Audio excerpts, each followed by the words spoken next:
Et c'est un sujet encore tabou et pourtant le fléau gangrène la société réunionnaise. L'inceste s'est infiltré dans de nombreuses familles et le constat est glaçant. Une plainte est déposée tous les 2 jours pour agression sexuelle sur un enfant.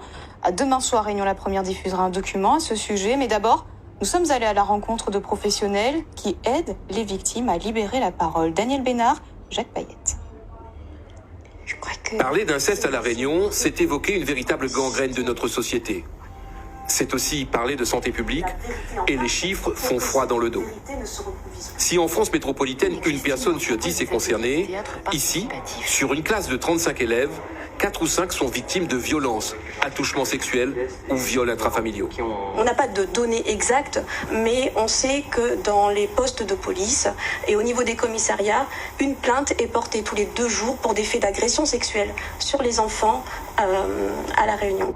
L'inceste est une sorte de pieuvre ayant déployé ses tentacules dans toutes les couches de la société réunionnaise. Mais il demeure un sujet tabou car pour les victimes en parler, c'est faire face à un sacré dilemme. C'est évidemment la culpabilité qui est engendrée dans ce sentiment d'illoyauté face aux parents, parce que l'inceste, c'est de la violence sexuelle qui se crée dans la famille, qui a lieu dans la famille, et le parent est à la fois agresseur mais reste aussi parent. Ce constat amène l'enfant à se demander s'il peut parler.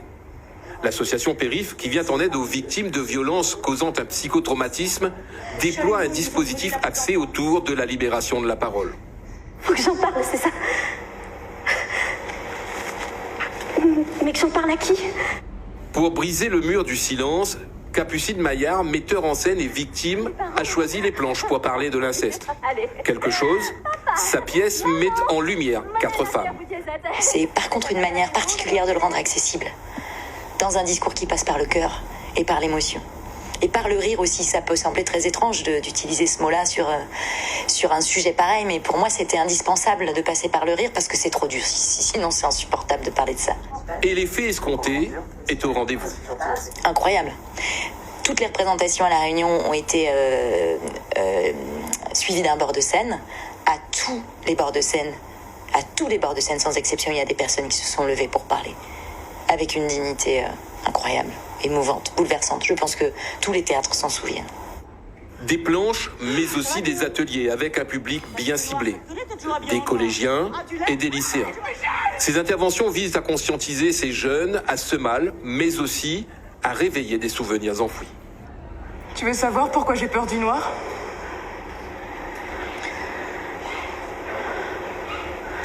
Quand mon père entrait ivre-mort, qu'il était incapable de monter les escaliers. C'est mon lit qui choisissait. Catharsis, dire l'inceste, ce sera demain soir à 19h45 dans Archipel sur Réunion la Première.